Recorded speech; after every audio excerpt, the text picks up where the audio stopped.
alegre o coração, que o Senhor visite lares, família, restaure filhos, casamentos. Entra, Senhor, com a tua providência nesta noite sobre cada família. É o que eu quero pedir ao Senhor e já está também te agradecendo em nome de Jesus. Amém. Vamos ouvir a banda louvando a Deus.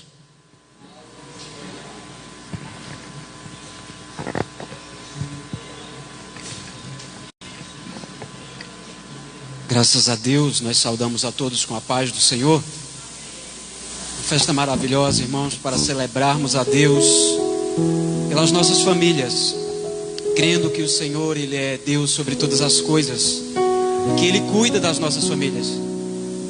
Embora nem todos sejam cristãos, nem todos sirvam a Deus, mas ainda uma boa parte da humanidade se esforça para criar as suas famílias de uma forma reta. Uma boa parte da humanidade, uma boa parte dos homens e mulheres ainda acordam cedo pela manhã para tentar garantir um sucesso educacional para os filhos, para tentar garantir um sucesso financeiro para os filhos, uma vida melhor. A maioria das pessoas que falam dos filhos, eles dizem: eu quero dar aquilo que eu não consegui ter, eu quero dar para o meu filho aquilo que eu não consegui ter. E é interessante que pais e mães acordam de manhã cedinho e batalham o dia todo e voltam para casa à noite já cansados em prol dos seus filhos.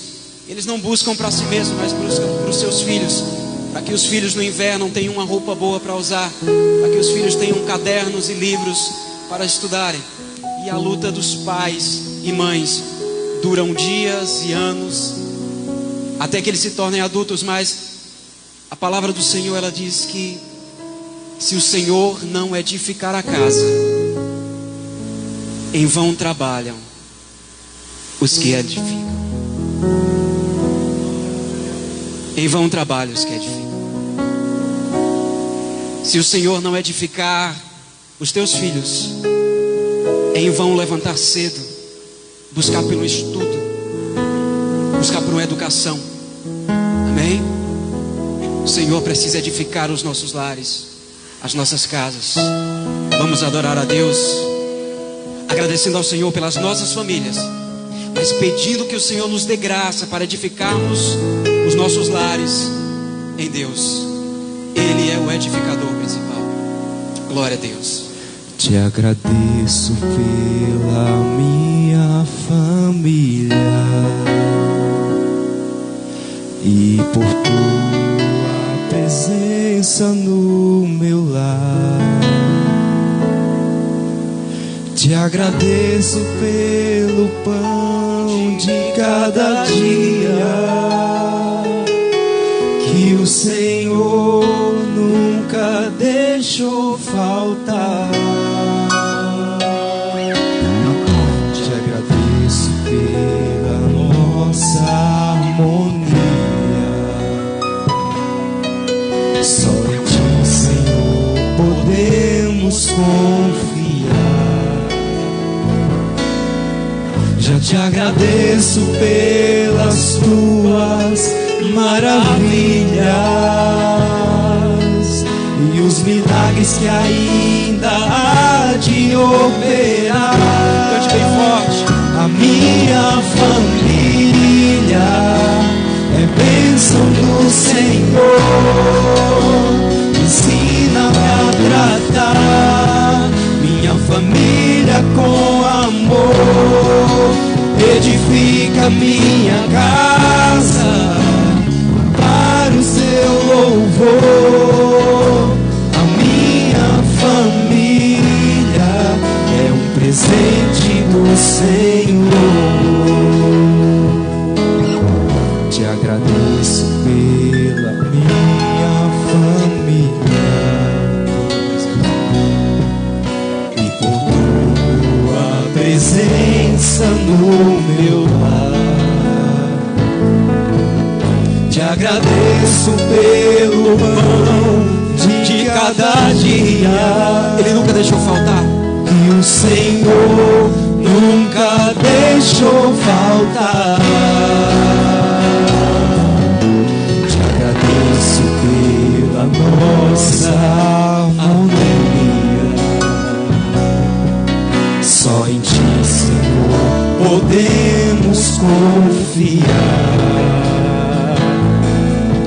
te agradeço pelas tuas maravilhas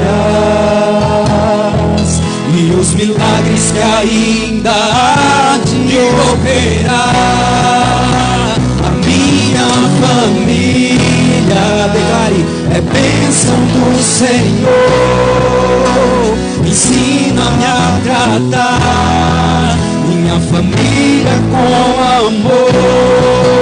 Edifica minha casa para o teu louvor. A minha família é um presente do Senhor. A minha família é bênção do Senhor.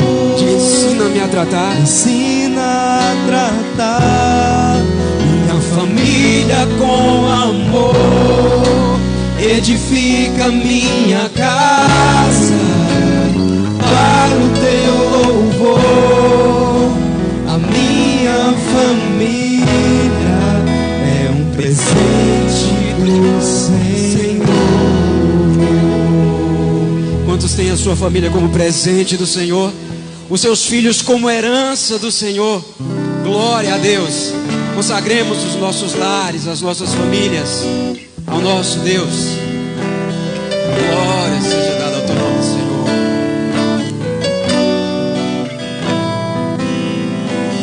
Quero consagrar meu lar a ti, o nosso futuro para te servir com toda a minha força e entendimento.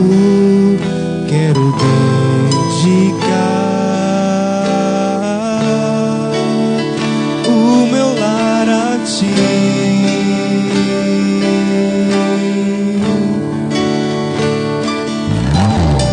Quero consagrar meu lar a ti,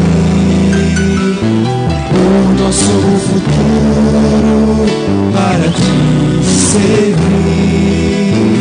com toda a minha força e entendimento. Quero destinar o meu lar a ti.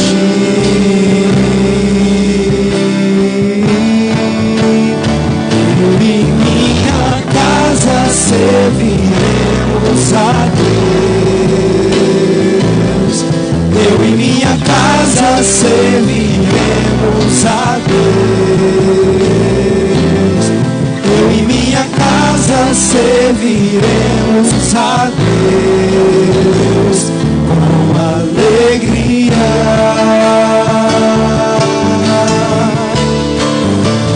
Eu e minha casa serviremos a Deus. Eu e minha casa serviremos a Deus. Eu e minha casa serviremos a Deus com alegria.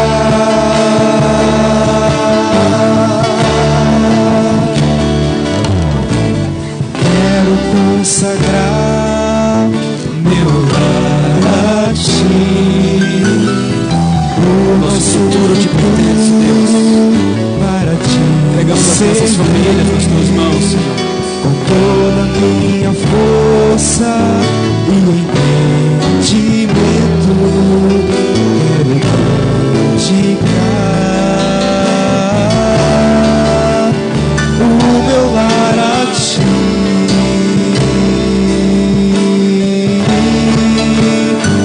Eu e minha casa serviremos a Deus.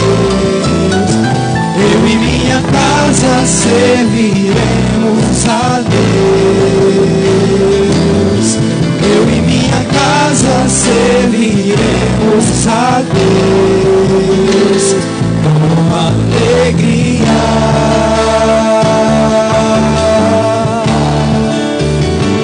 Eu e minha casa serviremos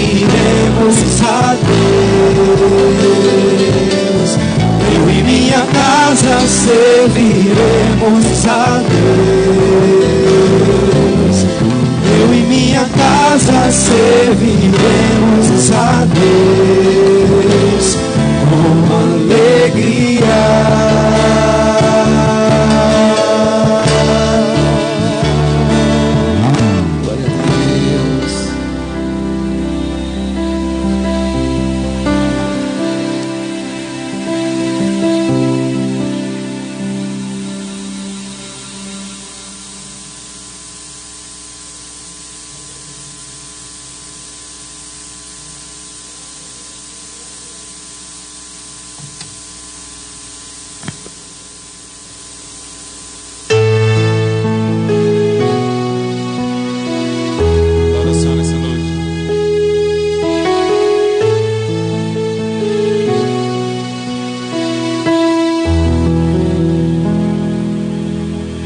Presente precioso eu ganhei, um projeto que nasceu no coração de Deus, um projeto que nasceu no coração de Deus. Meu tesouro é o meu lar, onde a base é o amor, onde sempre quero estar. Lá em casa posso ser quem eu realmente sou. Lá em casa posso ser quem realmente sou. Diferenças até poderão acontecer, mas quando a mágoa tem razão, prevalece o perdão. Para sempre assim será. A minha família debaixo da graça, guardada nas asas de quem a criou. Bem-aventurado eu sou por ter meu lar na presença do Senhor. Um presente precioso eu ganhei, um projeto que nasceu no coração de Deus, um projeto que nasceu no coração de Deus. Meu tesouro é o meu lar, onde a base é o amor, onde sempre quero estar. Lá em casa posso ser quem realmente sou. Diferenças até poderão acontecer, mas quando a mágoa tem razão, prevalece o perdão. Para sempre assim será. A minha família debaixo da graça, guardada nas asas de quem a criou. Bem-aventurado eu sou por ter meu lar na presença do Senhor. Quem deixa escute.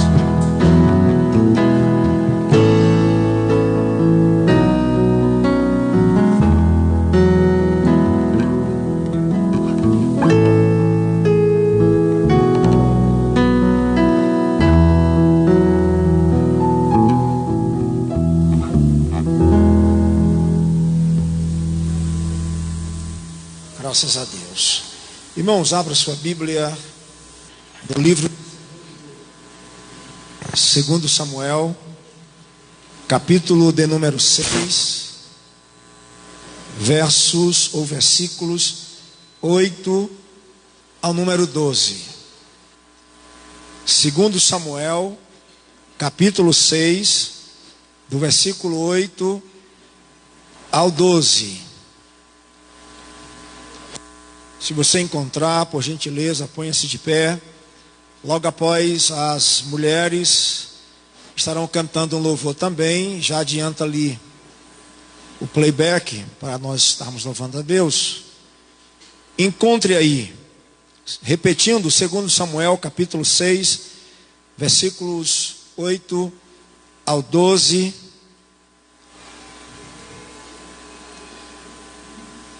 O tema desta quarta semana da família é a bênção da presença de Deus na família. Leiamos então a palavra que nos diz, versículo 8: E Davi se contristou, porque o Senhor abrira rotura em Uzá, e chamou aquele lugar Pérez Uzá até o dia de hoje. E temeu Davi ao Senhor naquele dia e disse: Como virá a mim a arca do Senhor? E não quis Davi retirar para si a arca do Senhor para a cidade de Davi. Mas Davi a fez levar à casa de Obed-edom, o geteu. E ficou a arca do Senhor na casa de Obed-edom, o geteu, 3 meses. E abençoou o Senhor a Obed-edom e toda a sua casa.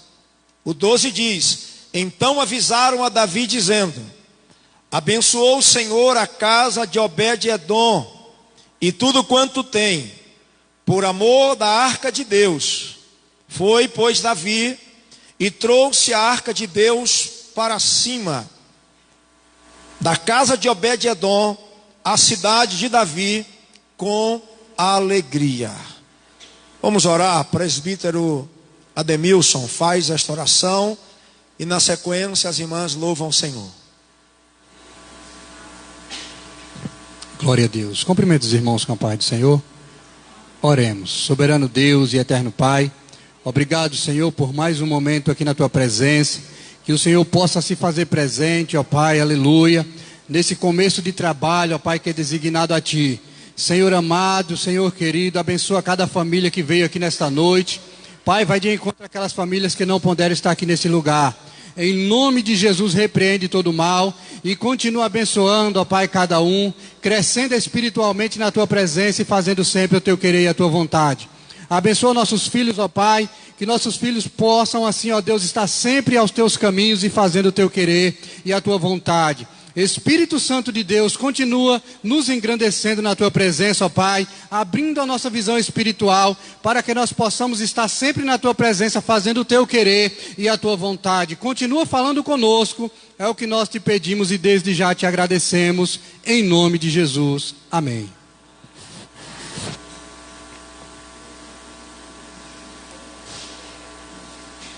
Grupo Rosa Saron.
Irmãos, nós vamos estar ouvindo neste momento, eu quero aproveitar também para apresentá-lo, o cantor José Gomes.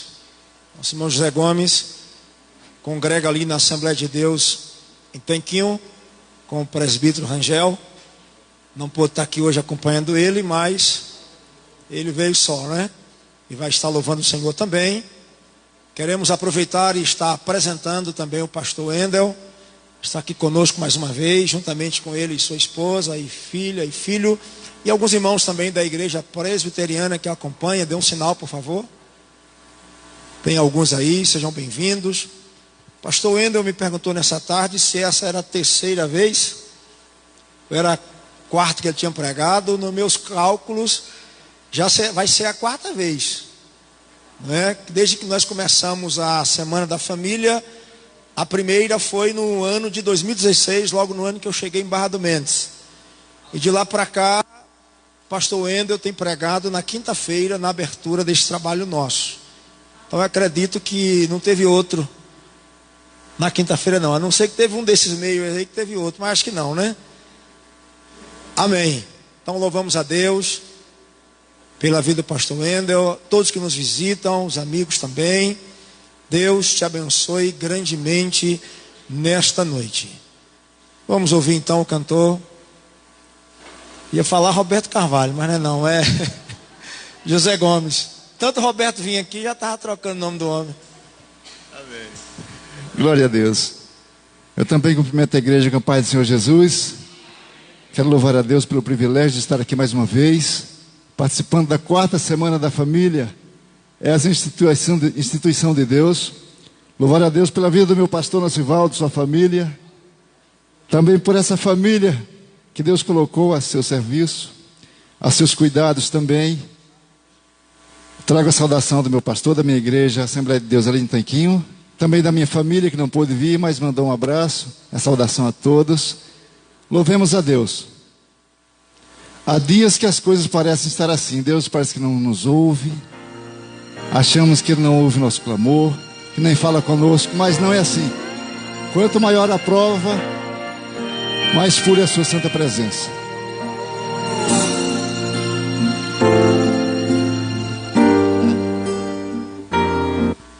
Isso mesmo.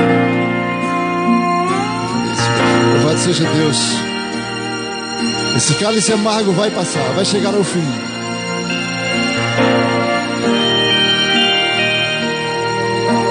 Quando as dores da vida te ferem a alma, e a cada dia as lutas abalam tua fé, o mar se agita revolto e as ondas querendo te afogar, e todas as portas fecharam-se para você.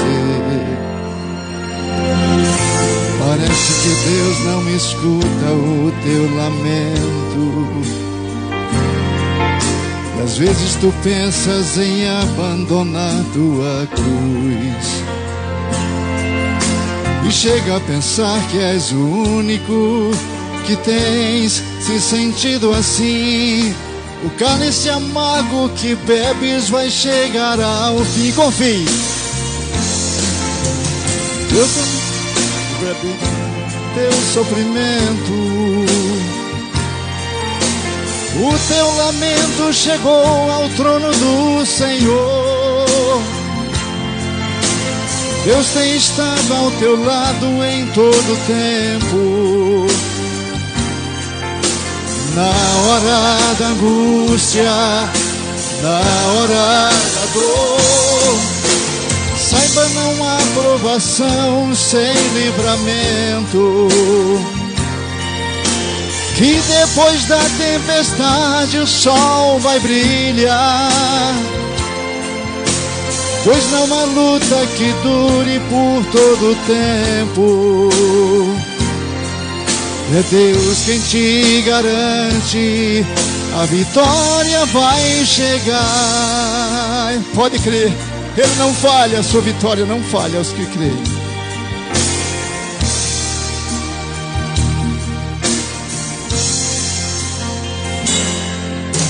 Parece que Deus não escuta o teu lamento. E às vezes tu pensas em abandonar tua cruz. E chega a pensar que és o único que tens se sentido assim. O cálice amargo que bebes vai chegar ao fim. Já chegou.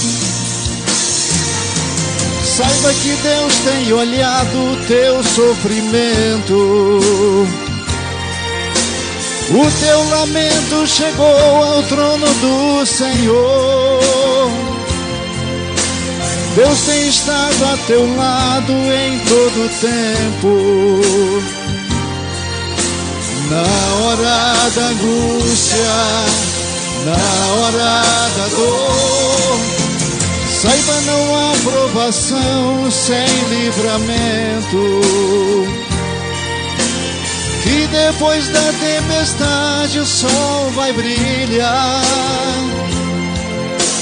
Pois não há luta que dure por todo o tempo. Confie, é Deus quem te garante. A vitória vai chegar. Confesse, quem te garante. A vitória vai chegar. Pelos olhos da fé já posso dizer: a tua vitória chegou em nome de Jesus. Louvado seja Deus. Aleluia. Grande é o Senhor.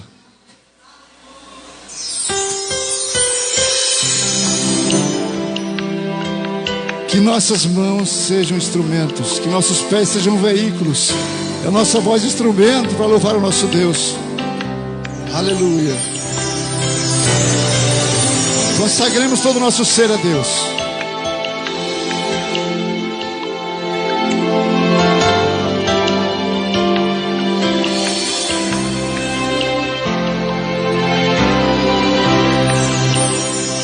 Minhas mãos não são mais minhas, são tuas, Senhor. Em tuas mãos eu as entrego como instrumento de amor. Aleluia.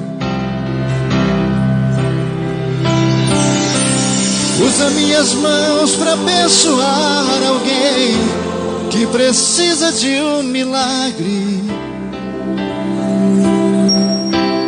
Faça minhas mãos e use. Aleluia. Hoje é a história de alguém. Cante, igreja. E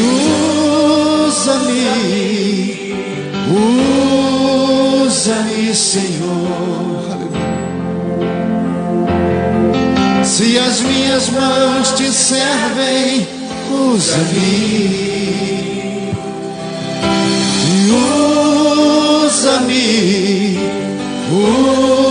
Usa-me, Senhor. Se não espere a minha vida, eis-me aqui. Aleluia. Os pés não são mais meus pés, são os teus, Senhor. Ao teu querer eu os entrego como um veículo. Usa os meus pés e vai buscar de volta daquele que caiu.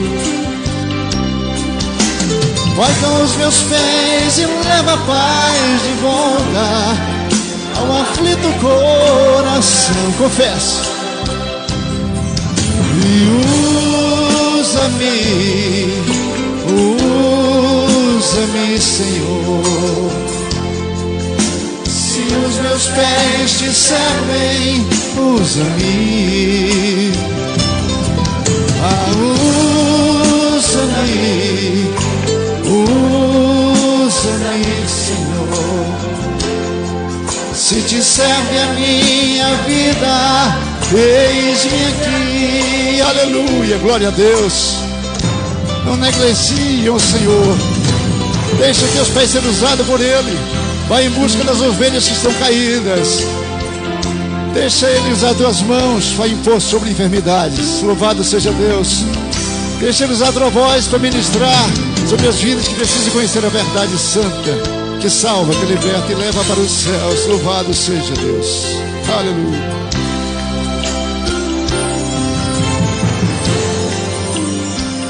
Minha voz não é só minha, é tua, Senhor. Eu a usarei em tua casa, em teu louvor. Aleluia. Usa minha voz e eu ensinarei as nações te adorar. Enche minha boca e falarei de ti, por onde eu andar. Confesso. E usa-me, entregue-se. Usa-me, Senhor. Se a minha voz te serve, usa-me. Usa-me. Usa-me, Senhor. Se te serve a minha vida, eis-me aqui. Louvado seja o nome do Senhor. Todas as famílias sejam alcançadas nessa noite pela proteção, pelo poder do Senhor Deus da glória, cobrindo todos os filhos, pais e mães, derramando sua graça sobre todos, em nome de Jesus. Aleluia. Santo, santo é o Senhor. Louvado seja Deus. Aleluia. Glória a Deus. Me alegro muito de rever aqui a irmã Lene, irmão Fernando, sua família. Muito bom tê-los aqui. Antes nós éramos idólatras, né? O Senhor nos resgatou para a sua glória, para o seu louvor. Glória a Deus por isso. Irmão Jordão, estamos com saudade também, hein? Apareça. Louvado seja Deus.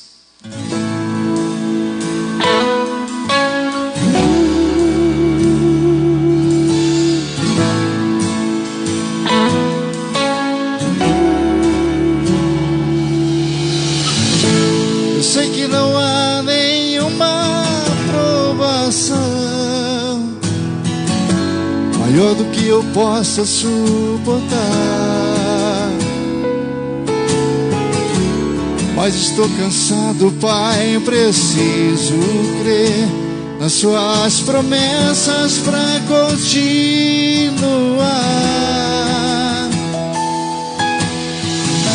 Eu sei que me livraste das acusações, mas estou cansado de chorar.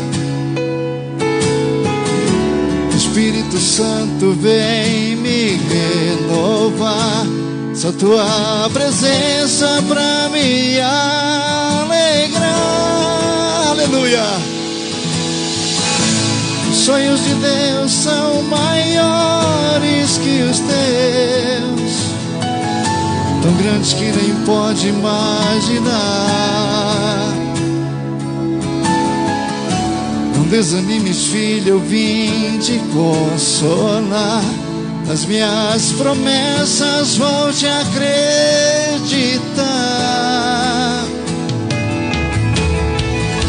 Os sonhos de Deus são maiores que os teus, por isso você pode acreditar. O dia está chegando, eu vou te renovar.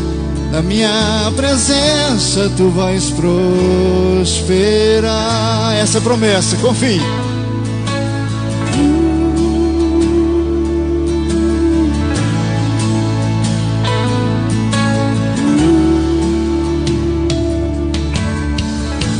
sei que não há nenhuma provação, cante, maior do que eu possa suportar.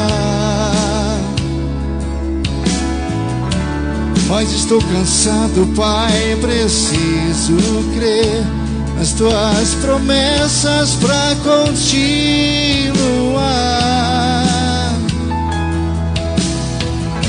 Eu sei que me livraste das acusações, mas estou cansado de chorar. Espírito Santo, vem me renovar. Só tua presença pra me alegrar. Ele está aqui, se alegre nessa noite. Os sonhos de Deus são maiores que os teus, tão grandes que nem pode imaginar. Não desanimes, filho, vim te consolar. Nas minhas promessas vou te acreditar. Os sonhos de Deus são maiores que os teus, por isso vale a pena acreditar. O dia está chegando, eu vou te renovar. Na minha presença tu vais prosperar. Pode se alegrar que Ele está aqui nessa noite. Se alegre. Você devia se alegrar. Você devia se alegrar. Você devia se alegrar. Agradeça, Ele está aqui. Você devia agradecer. Você devia agradecer. Você devia agradecer. Aleluia, se alegre. Você devia se alegrar. Você devia se alegrar. Você devia se alegrar. Aleluia, glória a Deus. Você devia agradecer. Você devia agradecer. Você devia agradecer. Confesso que os sonhos dele são grandes. Os sonhos de Deus são maiores que os teus. Aleluia. Por isso, glória a Deus. Não desanimes, filho, eu vim te renovar. Nas minhas promessas vou te acreditar.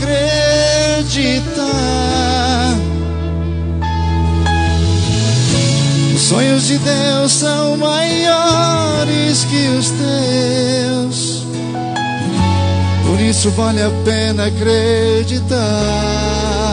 Aleluia.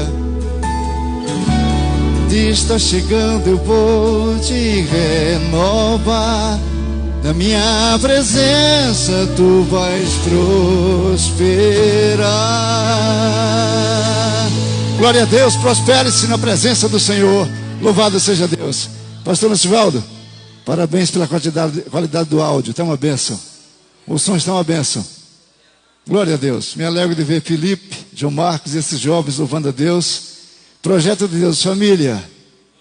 Projeto invencível que Deus criou. Glória a Deus.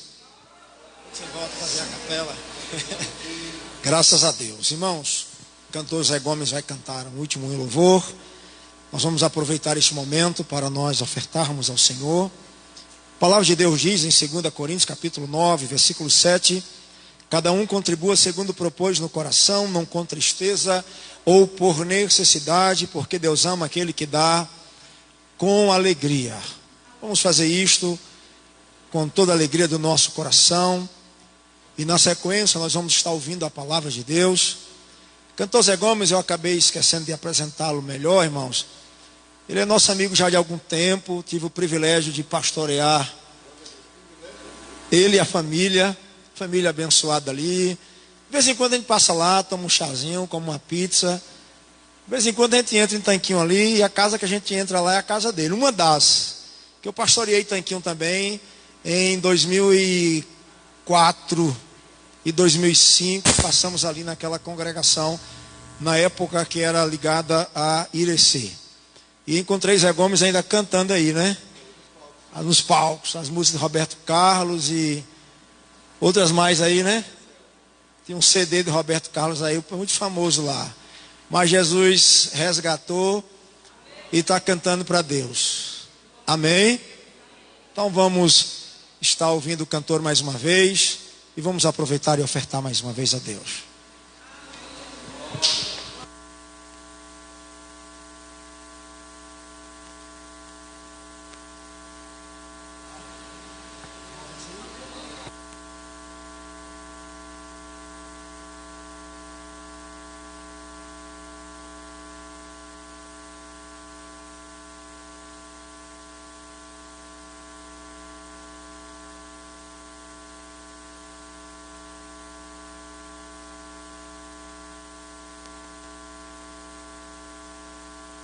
Glória a Deus. E aí eu aproveito o talento da banda e convido eles para a gente fazer aqui um louvor a Deus. É um hino um pouco antigo, mas a igreja conhece. E músico bom conhece tudo.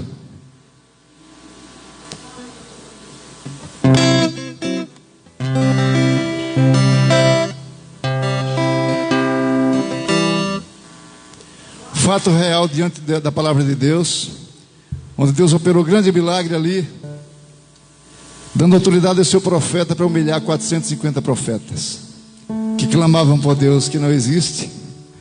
O nosso Deus mostrou o seu poder revelado através do seu profeta Elias. Louvado seja Deus. Quem conhece? Fogo no altar, tem que ter fogo no altar para queimar o holocausto em nome de Jeová.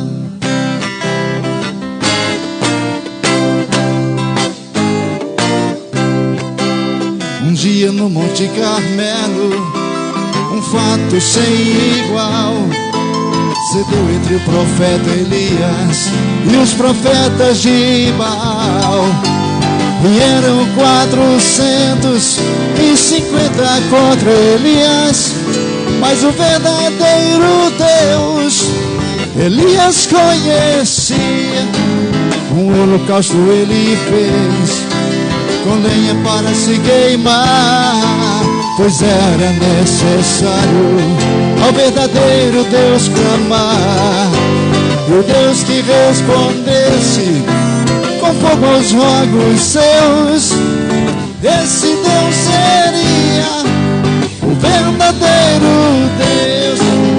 Fogo no altar, tem que ter fogo no altar para queimar o holocausto em nome de Jeová. Tem que ter fogo no altar, tem que ter fogo no altar para queimar o holocausto em nome de Jeová.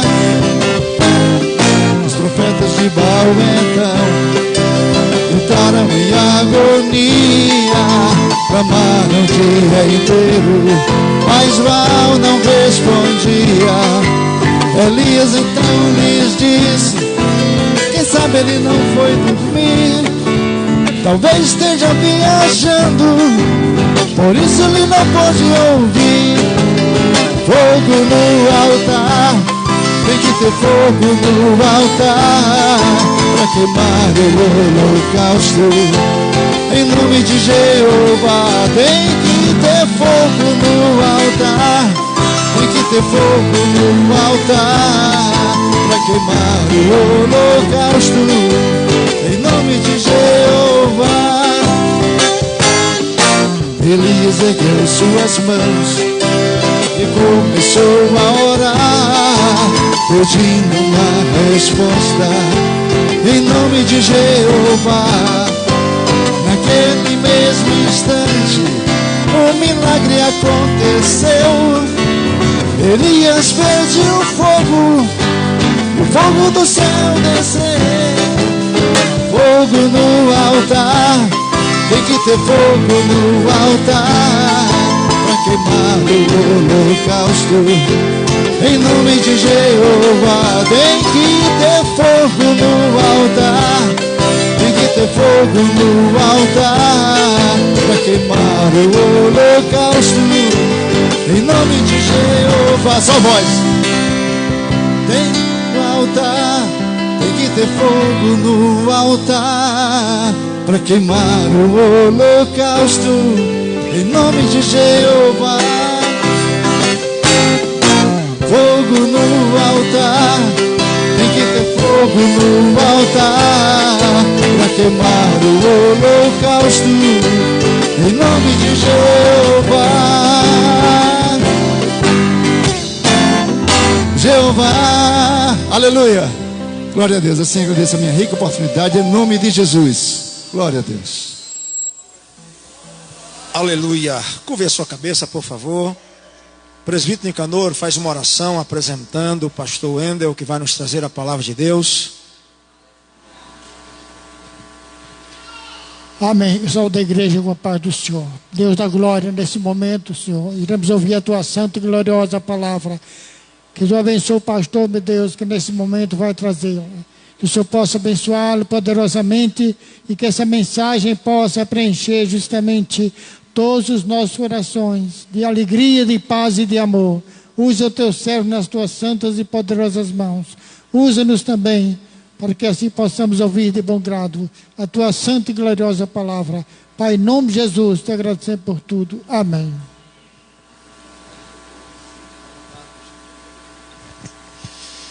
Queridos irmãos, graça e paz do nosso Senhor e Salvador Jesus Cristo. Para mim é sempre motivo de muita alegria, de muita satisfação poder estar junto com os irmãos para juntos cultuarmos ao Senhor, para ministrar da palavra do nosso Deus a esta igreja. É como o pastor Nocivaldo já disse, é pelo 4º ano consecutivo que sou convidado para essa festa, que é uma festa da família, uma festa que a família celebra ao Senhor, o Senhor que é o Deus da família, o Deus que instituiu a família. Então é sempre para mim muito prazeroso, é sempre para mim motivo de muita honra, e agradeço mais uma vez, a exemplo das outras vezes, tanto ao pastor Nocivaldo, como também aos presbíteros desta igreja, que nos concede esta oportunidade e pela confiança que tem sido dispensada a nós nesse tempo. Nós vamos abrir a palavra do Senhor, um texto clássico que fala sobre família, carta de Paulo aos Colossenses.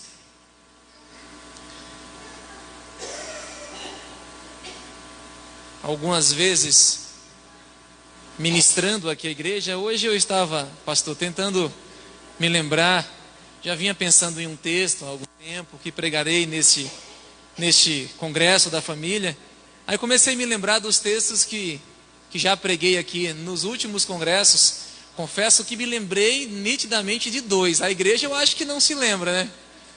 Eu costumo falar lá na igreja que geralmente a igreja não se lembra mais. Falo da igreja presbiteriana, da qual pastoreio, que não se lembra mais hoje o que se ouviu há 15 dias atrás. Acontece aqui, pastor? Mas geralmente os sermões, a gente prega, a igreja, quando a gente pergunta qual foi o texto, aí faz aquele silêncio. Deixa eu perguntar a vocês aqui, qual foi o texto que o pastor Nocivaldo pregou de domingo agora, há 8 dias atrás? Quem vai se lembrar? Não vou fazer a pergunta não, que eu posso complicar aqui, né? Deixa esse negócio quieto. Mas geralmente é assim.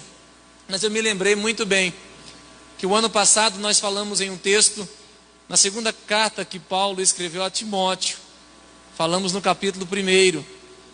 E ali falamos também sobre a influência que a família de Timóteo teve sobre ele e também a influência que a família de Paulo exerceu sobre ele e sobre a sua vida cristã. Me lembro também da primeira ocasião que pregamos em Jó. Jó, capítulo 1, não sei quantos se lembram. Agora no 2º congresso, Nem eu me lembro mais. Mas hoje falaremos nesse texto, que é um texto muito conhecido, os deveres da família. Está aí no capítulo 3, versículo 18, nós vamos ler apenas até o versículo de número 21, onde a palavra do nosso Senhor fala o seguinte, Colossenses 3, 18. Esposas, sede submissas ao próprio marido, como convém no Senhor. Maridos, amai vossas esposas e não a trateis com amargura. Filhos, em tudo obedecei a vosso pai ou a vossos pais, pois fazê-lo é grato diante do Senhor. Pais, não irriteis os vossos filhos para que não fiqueis desanimados. Feche os teus olhos novamente. É com temor, ó Pai. É com temor, com tremor que nos colocamos diante da Tua palavra e reconhecemos que somos apenas instrumentos em Tuas mãos para que louvores que edifiquem sejam ministrados, para que a pregação da Tua palavra faça sentido às nossas vidas, porque o Senhor é tudo em todos. É o Senhor que fala por meio dos Teus servos, é o Senhor que alarga o entendimento da Tua igreja para que possa compreender a Tua palavra e também praticá-la. Rogamos que nessa noite o Senhor continue ministrando aos nossos corações, porque sabemos que desde o momento em que esse culto começou, assim o Senhor tem procedido por meio das leituras que foram feitas, dos cânticos que foram ministrados, das orações que ao Senhor dirigimos, o Senhor já tem nos edificado. Mas sabemos que o Senhor ainda tem mais para nossas vidas nessa noite. Então fale conosco, em nome de Jesus. Amém. Falar sobre esse tema, família, é sempre um desafio, penso que não somente para mim, mas para qualquer pastor. Principalmente dentro do contexto que estamos vivendo. Um contexto em que, infelizmente, a família ela está sendo desvalorizada. Um contexto em que, infelizmente, a família está sendo ridicularizada. É muito comum sair algumas pesquisas retratando sobre vida familiar.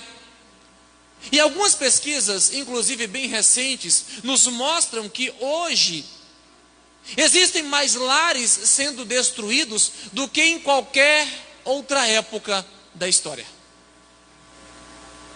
Nunca se houve na história da humanidade, bem como nunca se houve na história da própria igreja, aonde as famílias elas estão sendo destruídas. É alarmante os dados que se tem ouvido falar, mas dentro da própria igreja cristã, lares têm sido destruídos. E diante deste contexto caótico, preocupante que nós vivemos, eu fico me perguntando o que está acontecendo com a família. O que está acontecendo com a família? Por que que a família tem sido tão ridicularizada? Por que que a família tem sido tão desvalorizada? É este o mundo, é esse o contexto que vivemos. Mas quando observamos a Escritura Sagrada, podemos perceber muito claramente que nunca foi o projeto de Deus que as famílias fossem tão desestruturadas. Pelo contrário. Quando Deus instituiu família, Ele a instituiu para que fosse uma entidade, para que fosse, dentro da sociedade, uma instituição sólida, segura. Este era o projeto de Deus. E quando olhamos, inclusive, para o contexto patriarcal, vamos ver que a família, de fato, ela era muito mais que uma instituição social. A família era uma instituição espiritual. Não é pelo acaso ou por acaso que Deus ele instituiu a sua aliança com famílias. Nos lembramos do momento em que o Senhor Jesus, Ele instituiu a Páscoa, e a ordenança do Senhor é que a Páscoa fosse celebrada entre famílias. Que o cordeiro pascal fosse sacrificado e que a família, uma família ou duas famílias, se aquela fosse muito pequena, se reunissem e em família celebrasse a Páscoa. Quando olhamos para dentro de um contexto cristão, a época em que Cristo veio a esse mundo, a gente percebe que a família, ela se respeitava, e o pai de fato, dentro do contexto de Cristo, o pai de fato era um líder espiritual. Não sei se os irmãos já se atentaram para isso, mas me chama muito a atenção quando eu leio o livro de Atos e percebo que no momento em que o pai se convertia ao cristianismo, consequentemente a família, ela vinha junto com seu pai. Porque havia este respeito, havia esta consideração. O pai era visto como um líder espiritual dentro da sua própria casa. Em suma, a família em Israel era a base da sociedade. A família era de fato a pedra fundamental de todo o edifício. E hoje, como é que andam as famílias? Amados, eu não sei se em uma das vezes que estive aqui eu disse isso para a igreja, mas existem algumas pesquisas que apontam para o fato de que a família é o 5º local mais perigoso do mundo para se viver. Já viram isso?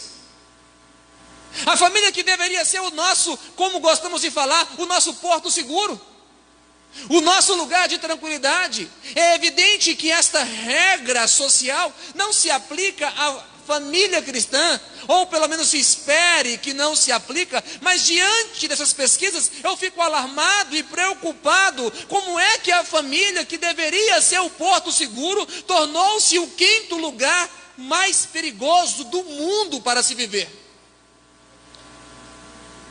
E eu penso que de fato essa pesquisa, ela é uma realidade. Quantas vezes ouvimos falar de pais que violentaram os filhos, de irmãos que deram cabo à vida do outro irmão? Quantas vezes ouvimos falar hoje, não seria uma novidade para ninguém se chegasse a nós, e Deus nos livra desta hora, se chegasse a nós agora uma notícia falando: olha, fulano matou o pai. Quantas vezes ligamos a televisão e ouvimos falar que fulano matou o pai por causa de uma herança? A família tornou-se um lugar extremamente perigoso. O que está acontecendo com a família? Homens que estão abandonando os seus lares, abandonando a sua esposa, abandonando os seus filhos e usando a seguinte justificativa: eu quero aproveitar a vida. Gosto muito da ideia de Malaquias, no qual ele nos traz um falso conceito de felicidade. Ele diz que o mundo tem um falso conceito de felicidade.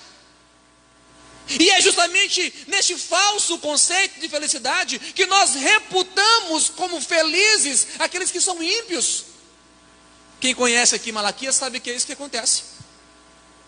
O povo de Deus olha para o contexto social e fala assim: felizes são os ímpios, tentam a Deus e escapam, e ainda prosperam. Isso é um falso conceito de felicidade. Olhamos muitas vezes para aquilo que o mundo tem oferecido, e aí então os nossos olhos se enchem com as coisas que o mundo apresenta como sendo muito belo. Nos esquecemos do conselho bíblico que diz: olha, existem caminhos que parecem ser caminhos de vida, mas que no final são caminhos de morte. Nos esquecemos desse conselho. E aí então, muito sabiamente, C.S. Lewis fala o seguinte: olha, Deus acaba dando ao homem como castigo aquilo que o homem pensa que é um prazer. E ele se entrega a todo tipo de devassidão. Ele acha que é uma vida prazerosa, mas recebe em si mesmo a punição pelo seu pecado. O que está acontecendo com a família é isto: o compromisso ele está se acabando, o respeito está se acabando, o temor a Deus está deixando de fazer parte da forma de vida do povo. É isto o que está acontecendo com a família. É infelizmente essas coisas que estão acontecendo. Agora nós somos povo de Deus, gostamos de falar e de fato somos uma raça eleita, uma nação santa, um povo de propriedade exclusiva do Senhor. De fato é isso que somos. E sendo isso, o apóstolo Paulo diz que temos que viver de uma forma digna do Evangelho. Vivei de modo digno do Evangelho do Senhor. Nós não podemos abrir mão da instituição divina chamada família. Por mais que o mundo diga que é uma instituição acabada, falida, por mais que as pessoas estão de fato desvalorizando e ridicularizando da família, ainda assim nós temos que acreditar que esta é uma instituição que nasceu no coração de Deus e não podemos abrir mão disso. Agora a grande questão que podemos perguntar é: o que fazer para preservar a família dentro de um contexto como esse que estamos vivendo? O que fazer para guardar nossa família? O que fazer para preservar a nossa casa? Uma casa que tem a bênção da presença de Deus. O que é que temos que fazer para que a nossa família, diante de um mundo caótico, subsista? O que fazer? E quando olhamos para esse texto que lemos em Colossenses, nós encontramos Paulo nos dando algumas instruções a respeito da família. E aqui ele nos ensina o que temos que fazer, quais são as questões indispensáveis para a subsistência da família. E a primeira coisa que Paulo nos ensina é que para a família subsistir, a obediência à vontade de Deus no que tange a vida conjugal é imprescindível. A primeira coisa é a obediência à vontade de Deus no que tange a vida conjugal. Amados, eu costumo dizer que o mundo de hoje, ele não somente tolera o erro, o mundo de hoje ele faz apologia ao erro. Uma sociedade extremamente pragmatista. Ou seja, hoje na mente das pessoas não se deve fazer, não é aquilo que é certo, e sim é o que dá certo. É assim que o povo pensa: se dá certo, eu posso. Nós, como cristãos, pensamos: é o que é certo e não o que dá certo. O que dá norte e direção à nossa vida é aquilo que é certo. E esse mundo vive fazendo apologia ao erro, e em virtude dessa defesa ao erro, cada vez mais as famílias vão ficando desestruturadas. O sentido original de família tem sido destruído pelo pensamento secular, mas Paulo chama a atenção aqui nesses versículos, especificamente o versículo inicial, versículo 1, versículo 2, Paulo ele chama a atenção a respeito de algumas questões, ou algumas características da família que é de fato um projeto de Deus. Mesmo de forma não nítida, podemos observar o texto e ver que a primeira coisa que Paulo nos mostra é que uma família que é projeto de Deus, uma família que é abençoada por Deus, é aquela que tem uma vida conjugal, aonde a união é entre um homem e uma mulher. Estão por aí hoje defendendo algumas ideias das chamadas ideologias tais, ideologia de gênero, na qual já existe aí catalogadas, até a última vez que eu tive notícia, 64 opções de gênero diferente. Eu não encontro base bíblica e nem científica em lugar algum para isso. Biblicamente falando, o que é o nosso foco aqui, nós observamos Paulo falando em esposo e esposa, marido e mulher. Olha para o texto lido e me mostra uma outra opção. Não existe. Ele fala de marido e fala de mulher. Não há brecha para outro tipo de união. Por mais que a sociedade queira deturpar isso, o casamento é instituído por Deus entre um homem e a mulher. Isso desde Gênesis, onde fala: deixará o homem os seus pais, deixará a mulher os seus pais, e ambos se unirão e formarão uma só carne. Eu não vejo base para um outro tipo de casamento. O que passa de uma união entre homem e mulher considera-se pela própria Escritura, diante daquilo que Paulo escreveu aos Romanos, podemos afirmar que é abominação aos olhos do Senhor. Mas isso é apenas um adendo, somente um adendo. Porque Paulo, ele de forma mais específica, ele fala que a vida conjugal é uma união que exige hierarquia. Exige hierarquia. Veja que no texto ele fala o seguinte: olha, mulheres, sejam submissas ao próprio marido. Versículo 18: mulheres, sejam submissas ao próprio marido. Nós não podemos de forma nenhuma confundir submissão com escravidão, com dominação. Um outro dia estava pregando lá na igreja que pastoreio, e fazendo um paralelo entre escravidão, ou melhor, entre se submeter na língua hebraica e na língua grega, e dizendo especificamente dos termos que são empregados. Quando lemos lá no Antigo Testamento o momento em que Deus vai punir a mulher pelo pecado cometido, ali nós encontramos um termo hebraico que significa escravidão servil. A mulher pecou e agora ela seria escrava do seu marido. Tanto é que era exatamente assim que o povo hebreu considerava a sua esposa. Mas nós não podemos nos esquecer que Cristo, ele veio para restaurar a perfeição que havia sido perdido por meio da queda. E agora todos os termos empregados no Novo Testamento para a esposa se submeter ao marido não é mais o mesmo termo empregado no hebraico. Agora essa submissão não é uma submissão servil, não é uma escravidão, não é uma dominação. Submissão aqui em Colossenses especificamente é um termo militar que significa organizar em hierarquia. Nós devemos considerar que sociedade nenhuma pode subsistir se ela não estiver organizada em hierarquia. Se a gente vai em uma escola e não há uma hierarquia, aquela escola não vai funcionar bem. Se você tem qualquer trabalho em qualquer área, seja no ramo empresarial, seja no âmbito de saúde ou qualquer outra coisa, se não tem uma hierarquia, é evidente que aquela instituição ela não vai funcionar bem. É a mesma coisa dentro de casa. E dentro de casa, essa hierarquia é assim constituída. O homem lidera e a mulher submete-se à liderança deste homem. Não como, repito, uma escrava, uma dominada, mas uma servidão amorosa. É isso que Paulo ensina.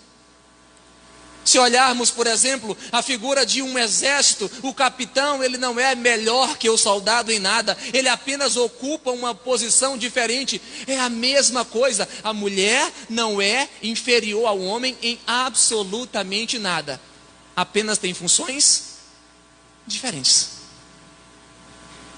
O mundo não aceita isso, a sociedade não aceita isso, mas é assim que o Senhor nos ensina. A mulher, ela se sujeita ao marido, não é ser inferior a ele. Isso significa que o homem, ele tem maior posição? Não, de forma nenhuma. Isso significa apenas que ele é a liderança espiritual do seu lar. Agora temos que observar uma outra expressão que Paulo usa no texto: sede submissas ao próprio marido. Mas ele completa: sede submissas como? Como convém no Senhor. Paulo diz que essa submissão tem que ser como convém no Senhor. A submissão da esposa para com o cônjuge não deve ser uma submissão cega, pelo contrário, é uma submissão respaldada pela palavra de Deus. Isso é submissão segundo Paulo, uma submissão respaldada pela palavra de Deus. Ainda dentro desse pensamento de vida conjugal, Paulo fala que a vida conjugal é uma união que deve existir amor. Não existe vida conjugal sem amor. O apóstolo Paulo aqui, ele mostra a necessidade de haver a obrigação de ambos os lados. A mulher é submissa, o marido a ama. O marido ama a sua esposa. E aquele que ama a esposa exerce uma liderança que é amorosa. Nós bem sabemos que em todo o Novo Testamento algumas palavras elas são utilizadas para amor. Eros, ágape, filéu. São palavras gregas utilizadas e que na nossa língua é traduzida por amor. Aqui nesse texto encontramos Paulo empregando a palavra que também foi empregada quando Cristo Jesus se entregou pela sua igreja, e Paulo relata esse fato. Ou seja, aqui encontramos a palavra ágape, e ágape sabemos que é amor sacrificial. É o mesmo termo empregado em em Efésios 5:25, onde ele fala que, maridos, assim como Cristo amou a igreja, amai as vossas esposas. É interessante observar que lá em Efésios ele fala, Cristo se entregou pela igreja. De igual modo, é assim que os homens devem viver, se entregando pela sua família. Se tivéssemos hoje, pastor, presbíteros, homens que se entregassem pela sua família, nós teríamos famílias mais felizes. O grande problema é que hoje pouco encontramos homens que se entregam por sua família. Pouco temos visto isso. Pouquíssimo. Podemos então concluir que o amor do homem por sua esposa deve ser um amor sacrificial. Isto é, o homem deve amar a sua esposa a ponto de se entregar por ela, porque foi exatamente esta a comparação que Paulo fez em relação a Cristo Jesus. Este é o primeiro ensinamento que Paulo nos traz. Para subsistir a família, é necessário obediência à vontade de Deus no que tange à vida conjugal, mas não somente isso. Paulo fala em segundo lugar, que para subsistir a família é necessário obediência a esta vontade de Deus, no que diz respeito à submissão que os filhos têm pela autoridade dos pais. Olhamos o versículo 20, e Paulo fala assim, filhos, em tudo obedecei a vossos pais, pois fazê-lo é grato diante do Senhor. Eu me lembro de uma história, eu gosto muito dela,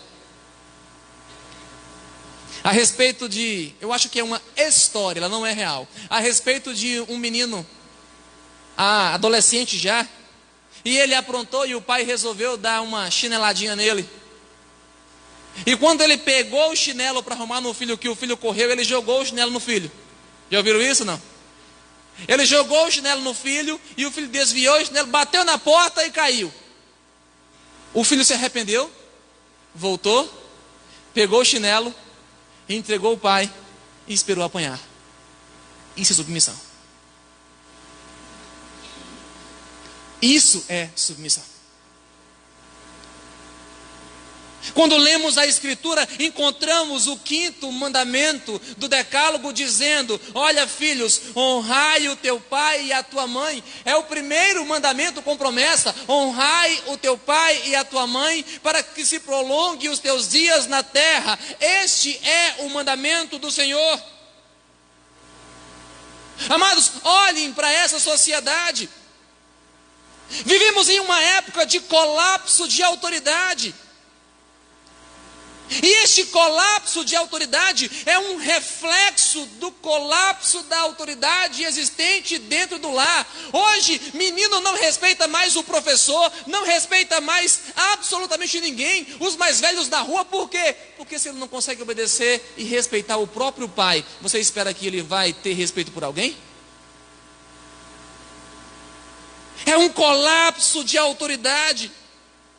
Filhos não honram os seus pais. E dessa forma então encontramos uma sociedade completamente sem respeito. E Paulo, de uma forma muito sensata, muito sábia, ele nos chama a atenção para essa questão. E aqui Paulo, nesse versículo, nos fala duas coisas. Primeiro, ele fala qual é a medida da nossa obediência aos pais. E a medida que ele fala é em tudo.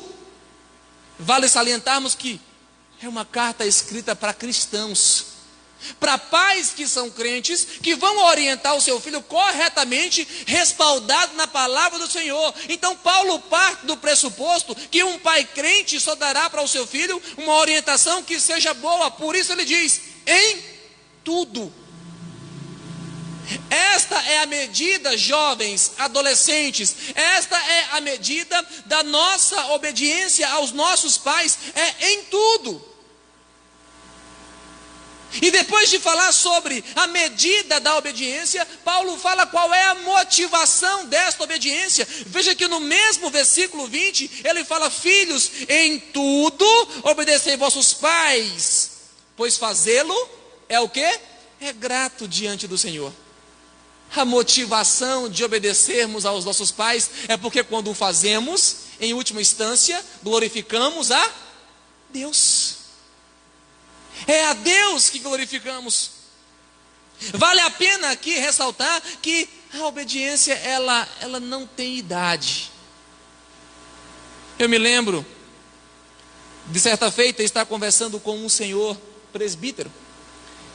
E ele me disse que já quando adulto, ele casou tarde, ainda não era cristão. Isso que me chama a atenção. Não era ainda cristão. E ele narrou para mim que às vezes, talvez, esses homens aqui, de maior idade, pegaram um tempo assim. E ele disse para mim, seu Benjamin, que às vezes ele colocava uma roupa para ir a uma festa ou qualquer ambiente. E até naquela época, as festas, segundo me narram, é que era na casa de alguém. Essas festas, eu estou falando de festas mundanas mesmo. E chamava um sanfoneiro e ali então se reunia as pessoas e tocava e dançava. Não havia tanta malícia como hoje, tanta maldade, mas as pessoas iam. E ele disse que muitas vezes ele se arrumava para ir para a festa, talvez até pensando em encontrar uma namorada, uma futura esposa. E na hora que ele ficava pronto para ir para a festa, a mãe falava assim, meu filho, eu gostaria que você não fosse. A mãe não o proibia, a mãe não o ordenava. O simples fato de não ter a bênção da mãe para ir àquele lugar era suficiente para ele entrar para o quarto, tirar a roupa e ir dormir. Mãe, filho, eu gostaria que você não fosse. Me permita contar uma outra história, me permita. Meu pai disse para mim que uma vez ele foi para Euclides da Cunha. E quando chegou lá, meu pai não é evangélico, minha casa não é evangélica. Meu pai entrou para um bar para beber cerveja junto com os amigos dele. Ele foi para Euclides da Cunha para o aniversário de um senhor que estava fazendo 100 anos. 100 anos. E ele entra naquele bar junto com os amigos. E tinha um senhor com uns 80 anos de idade, sentado, tomando algum tipo de bebida. Meu pai fazendo farra, fazendo barulho. De repente chega um outro senhor com uma bengalinha na mão. E ele vai diretamente naquele outro senhor de 80 anos, bebendo, já embriagado. E o senhorzinho encosta assim e fala assim, toma vergonha, seu moleque. Era o filho dele. Ele tinha 100 anos. O filho 80. Seu moleque, toma vergonha. Eu em casa me preparando para receber meus convidados para a festa, e você em bar enchendo a cara. Levanta e pega o caminho de casa agora.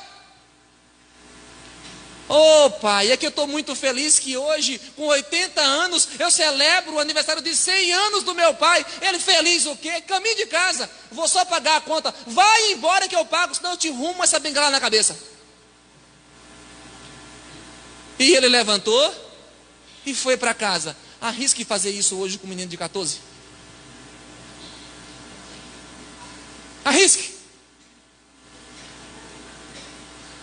Arrisque para você ver, você ouviu o seguinte, eu vou te denunciar para o conselho tutelar. E o pior, você acha que o conselho tutelar dá razão a quem? Hã?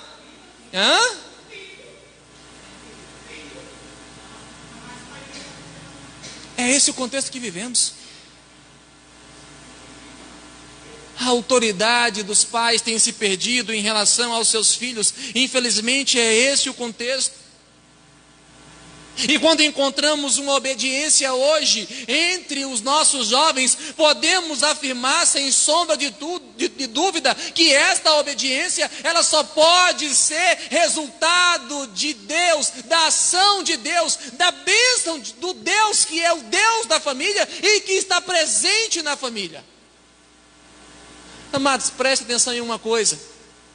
Se aqui tem algum visitante que não é ainda professo na fé cristã, eu te afirmo com toda a convicção, o melhor lugar para educar filhos é na igreja. Às vezes, educamos na igreja e ainda está difícil. Imagine educar fora dela. Acompanhamos, orientamos, falamos 10 vezes uma coisa e o menino parece que não compreende, mas a rede social fala uma única vez e ele tem plena compreensão daquilo que ele ouviu, ou leu, ou sei lá o quê. É muito complicado e é por isso que insistentemente, parafraseando aqui então o apóstolo Paulo, eu posso dizer: por esta causa eu me ponho de joelhos para orar pela minha casa, pela minha família, pelos meus filhos, porque não existe um outro lugar para criar filhos submissos aos pais e, acima de tudo, submissos a Deus, se não for na igreja. Não há outro lugar. Jovens, obedeçam os vossos pais. Para a família subsistir, é preciso sim observar a vontade de Deus em relação à vida conjugal, mas também é preciso observar a vontade de Deus em relação à autoridade dos pais. Independentemente de idade, observe aquele que tem autoridade sobre você, os teus pais. Em último lugar, Paulo fala ainda que para essa família subsistir, é preciso obedecermos à vontade de Deus na educação dos filhos. Primeiro eu falei em relação ao respeito do filho para com a autoridade do pai, mas o pai tem que ter sabedoria quando ele vai educar o seu filho. E é exatamente isso o que Paulo fala no versículo de número 21. Ele fala: pais, não irriteis os vossos filhos. E o que tem de pai irritando os filhos por aí? Pais, não irriteis os vossos filhos. Uma das histórias que mais me impressiona é a história de Martinho Lutero. Os livros nos narram que Martinho Lutero, ele não conseguia orar dizendo assim: Pai nosso que estás no céu. Lutero. Mas por que Lutero não conseguia falar Pai nosso? Porque ele não conseguia ver Deus como um pai, porque o seu pai era um carrasco. Você imaginou? O pai de Lutero era tão ruim com ele que ele não conseguia relacionar Deus com o pai. Porque o pai era muito ruim para ele, era um carrasco. Esta autoridade do pai sobre o filho diz respeito à liderança que ele exerce, não domínio. É a mesma coisa em relação à esposa, não é domínio. O homem não tem domínio sobre a esposa, bem como não tem domínio sobre o filho. Ele tem liderança, o que é diferente. Eu não domino os meus 2 filhos, eu lidero os meus 2 filhos, o que é diferente. O lar precisa ser um lugar feliz, o lar tem que ser um lugar agradável e não um ambiente que os filhos evitem estar. Amados, como alguém que trabalha com educação já há muito tempo, muitas vezes eu ouvi jovens e adolescentes dizendo: eu queria ficar aqui mais um pouco para eu não voltar para casa. Mas por quê? Porque meu pai é insuportável. Porque minha mãe é insuportável. Isso é provocar a ira do filho. Na mente de Paulo, um lugar agradável é um lugar onde os preceitos cristãos são ensinados. Esse é um lugar agradável. E aí então devemos destacar como é que os preceitos cristãos são ensinados. É por meio de uma boa educação cristã. E uma boa educação cristã tem, primeiro, disciplina. Primeira coisa, eu me lembro muito bem que eu falei sobre isso aqui em uma das vezes que preguei. Eu me lembro muito bem, pode mandar me prender, mas na minha casa, se preciso for, eu dou uma palmadinha nos meus filhos. Se quiserem me denunciar para o conselho tutelar, fiquem à vontade. O meu mais novinho, de 3 anos, ainda não experimentou um tapinha. Mas a outra experimentou exatamente na mesma idade que ele tem, 3 anos. E eu desafio, pode testar. Se não estiver dormindo ali no fundo, minha filha, pode testar. Chegue uma hora para ela e pergunta assim: por que teu pai te bateu? Ela tinha 3 anos e ela vai te dizer. Aí eu te falo, o motivo que ela apanhou, pelo qual ela apanhou, ela nunca mais voltou a cometer. Também não foi na ira, foi justamente pegar ela e falar: olha aqui o que você fez, está errado, isso é grave, papai vai te bater por isso, 2 palmadinhas, vira aqui, 1, 2, agora filhinha, vamos orar. Eu acho que fazer isso dói mais do que bater, né? Vamos orar. Agora, olha aqui, fala papai assim: papai, eu te amo. Depois de apanhar. Ela fez tudo isso. Aprontou, apanhou, orou, falou que me amava. Até hoje ela se lembra. Quando olhamos para a Escritura, encontramos toda a Escritura falando em disciplina. Texto clássico, Provérbios 13:14. O que retém a vara aborrece o seu filho, mas o que ama cedo disciplina. Quem pensou assim, com 3 anos, o senhor bateu? Epa, diz que cedo disciplina. Provérbios 23:13. Não retire da disciplina da criança, pois fustigando-a com a vara, batendo com a vara, nem por isso vai morrer. Disciplina é um ato de amor.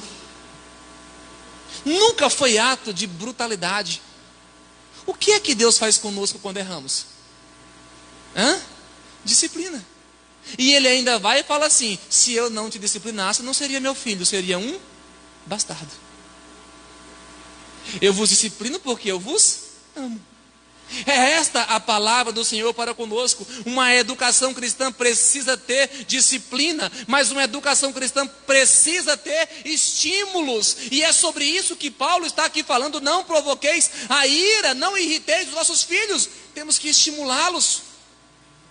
O dever do pai não é só disciplinar, mas é também estimular. É interessante que posteriormente o próprio Lutero, ele escreveu: poupa a vara e você vai arruinar o menino. Isso é verdade, mas do lado da vara tenha sempre uma maçã para quando ele praticar o bem. As palavras de Lutero, não minha, tá? Exatamente assim ele fala. Porque é muito comum a gente repreender a criança, mas nós infelizmente não a motivamos, não a elogiamos, não a tratamos bem.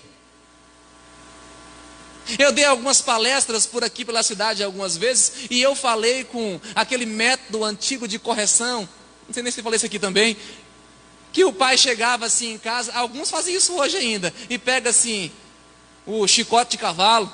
São dessa época, não? E o pai pega o chicote de cavalo assim e pendura na parede. Toda vez que o menino apronta, fala assim: ó lá, ó.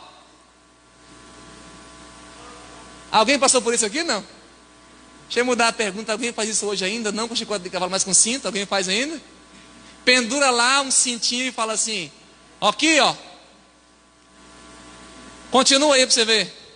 Aí eu te pergunto: você pega uma caixa de chocolate e pendura assim também? Fala: ó lá, ó. Quando você acertar? Não, né? Não. Porque queremos disciplinar, mas não estimular. E pais que são sábios, ele não somente disciplina, mas também estimula.